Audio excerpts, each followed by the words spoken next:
அருட்பெருஞ்சோதி அருட்பெருஞ்சோதி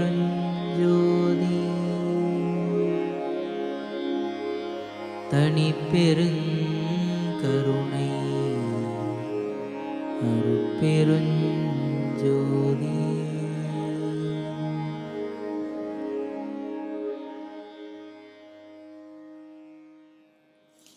ஐயா, தீட்சை அப்படின்னா என்ன? தீட்சையின் முக்கியத்துவம் என்ன?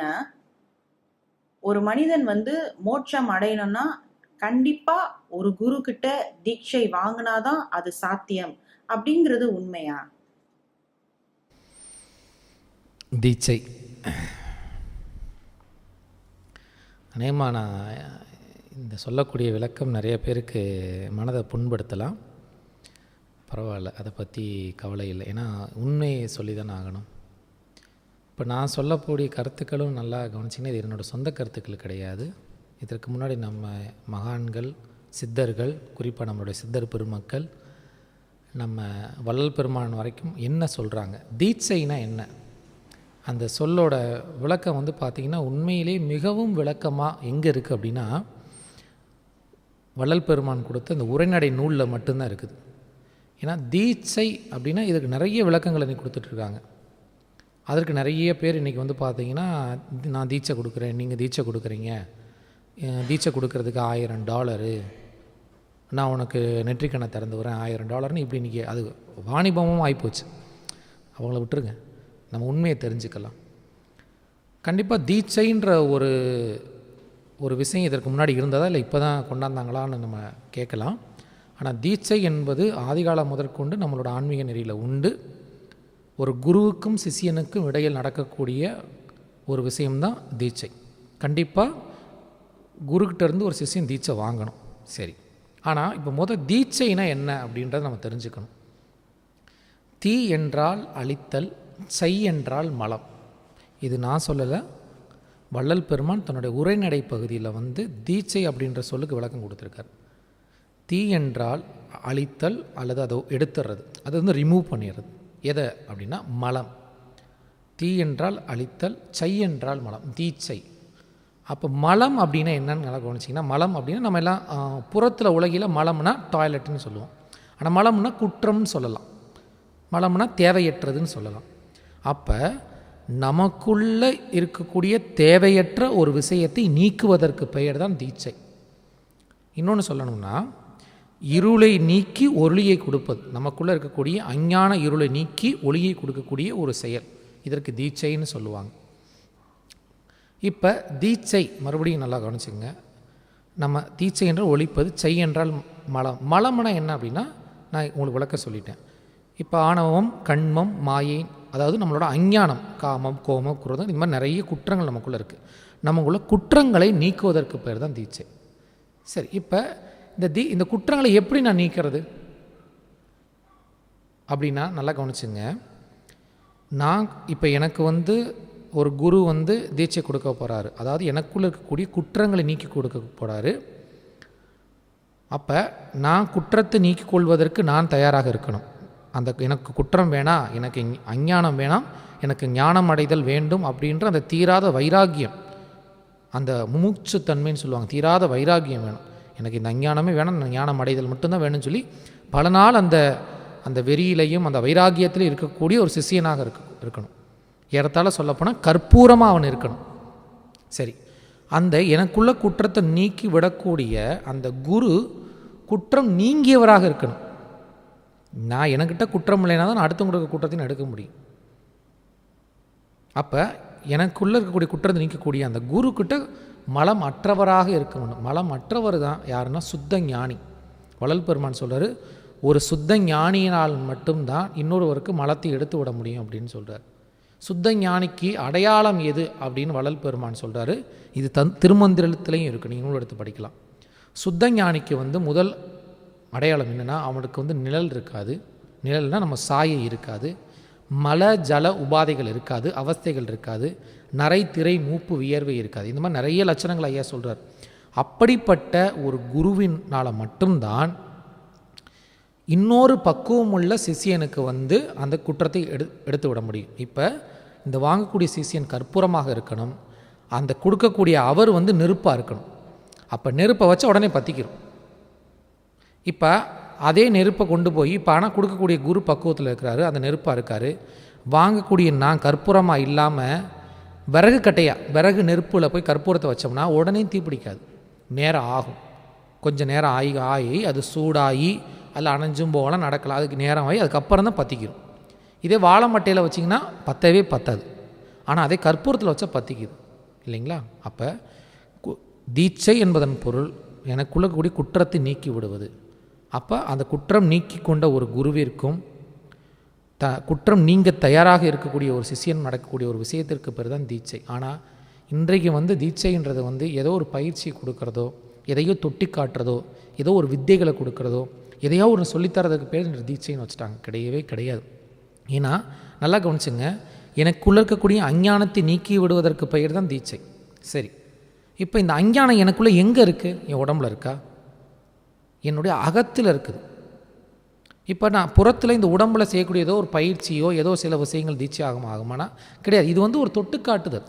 இப்போ புருவ மத்தியில் சில பயிற்சியை கொடுக்கறது, சில வித்தைகளை சொல்லிக் கொடுக்கறது பேர் தீட்சை ஆகாது. தீட்சை என்பது என்னென்னா எனக்குள்ள இருக்கக்கூடிய குற்றங்களை ஒழித்தல்.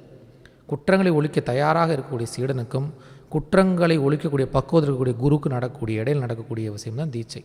அப்போ அந்த கால தீட்சைன்றது எப்படி கொடுப்பாங்கன்னு பார்த்தீங்கன்னா, இன்றைக்கி மாதிரி எல்லாத்தையும் போன தொட்டு காட்டுறது இதெல்லாம் அப்படிலாம் கிடையவே கிடையாது. அவன் பல ஆண்டுகள் வந்து ஒரு குருக்கிட்ட இருந்து தன்னுடைய ஆணவம் அகங்காரத்தை எல்லாம் விட்டு பக்தியோட முழு நம்பிக்கையோட ஸ்ரத்தையோட பல ஆண்டுகள் அவன் அந்த விரதத்தோடு இருந்து வரும்பொழுது குரு பார்ப்பார். குரு அந்த தயார் நிலையில் இருக்கணும். குரு என்று சொல்லக்கூடியவர் அவர் இந்த மலத்தை நீக்கியவராக இருக்கணும். அடுத்து இந்த சிஷியன் வந்து அந்தளவுக்கு பக்குவத்தில் இருக்கும் பொழுது தான் அவங்களுக்கு கொஞ்சம் கொஞ்சமாக அவனை அறியாமல் அவனை பக்குவப்படுத்தி கொண்டே வருவாங்க. தீட்சைன்றது ஒரு நாளில் நடக்கக்கூடிய விஷயம் இல்லை. நம்ம எல்லாம் நினச்சிட்டு இருக்கோம்னா அப்படி கையை வச்சா அப்படி மேலே கரண்ட் அடிக்கும், உடம்பாடும் தலாடும், ஏதோ அப்படி சும்மா ஒரு வைப்ரேஷன் வர தீட்சைன்னு இருக்கும். நீங்கள் நிறைய பேரோட பார்த்தீங்கன்னா குண்டலினி சக்தி ஒரு கிளாஸ்லேயே உட்காந்து இந்த ஏறுது இந்த ஏறுது என்னென்னமோ சொல்கிறாங்க. இதெல்லாம் கிடையாது. அதெல்லாம் அந்த காலத்தில் பார்த்தீங்கன்னா ஒரு குரு சிஷியனுக்குள்ளே அவன் சிஷியன் வந்து பல ஆண்டுகள் அந்த சீடரை குருக்கிட்ட இருந்து அன்னதானம் செய்து தொண்டு செய்து தன்னை பக்குவப்படுத்தி குரு அன்பால் பொறுமையாக நடக்கக்கூடிய ஒரு விஷயம். அப்படி தான் நடந்து கொண்டு வந்தது. அப்போ இந்த தீட்சைன்றது குருவும் சிஷியனுக்கும் இடையில் நடக்கக்கூடியது. கண்டிப்பாக குருவிடமிருந்து தீட்சை வாங்க வேண்டும் சிஷியன். சரி, இப்போ நீங்கள் கேட்கலாம், இப்போ நீங்கள் சொல்கிற பிரகாரம் பார்த்தா எந்த குருக்கிட்ட நான் போகிறது? இப்போ நீங்கள் சொல்கிற பார்த்தா எந்த குருவுமே அப்படி இல்லையே. அப்படி கிடையாது, இருக்காங்க. நமக்கு தான் பார்க்கல. நம்ம வள்ளல் பெருமானார் வந்து இந்த தேகத்தை மரணமில்லா பெருவாழ்வுன்ற நிலையை அடைஞ்சு சுத்த பிரணவ ஞான தேகத்தோட அருள் தேகத்தோடு வாழ்ந்து கொண்டு இருக்கிறாங்க. அவங்க உங்களுக்கு தீட்சை கொடுக்க தயாராக இருக்கிறாங்க. அருளாளர்கள் ஞானிகள் தீட்சை கொடுக்க தயாராகிறாங்க. ஆனால் அதை வாங்க தான் நம்ம தயாராக இல்லை.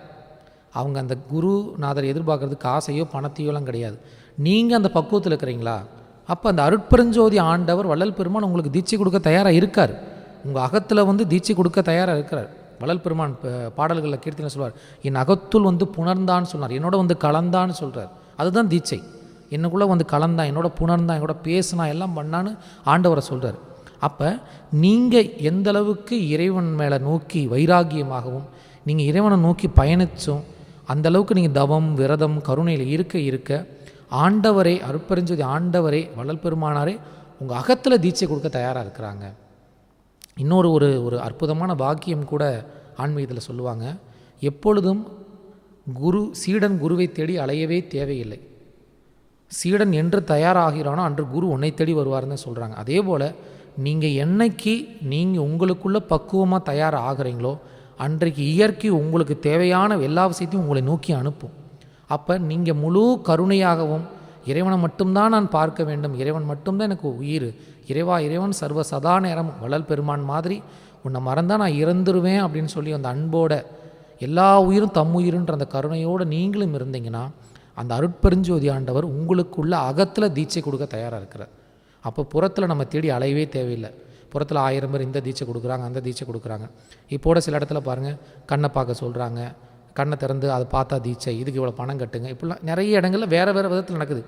இதெல்லாம் தேவையற்றது. நிறைய இடத்துல இன்னொன்று விஷயம் பாருங்கள், நான் தீட்சை வாங்கிட்டேன், $1000 கட்டி தீட்சை வாங்கிட்டேன்னு சொல்லிட்டு, ஆனால் புலால் மாமிசம் சாப்பிட்டுக்கிட்டு சராசரி மனிதர்கள் மாதிரி தான் வாழ்கிறாங்க.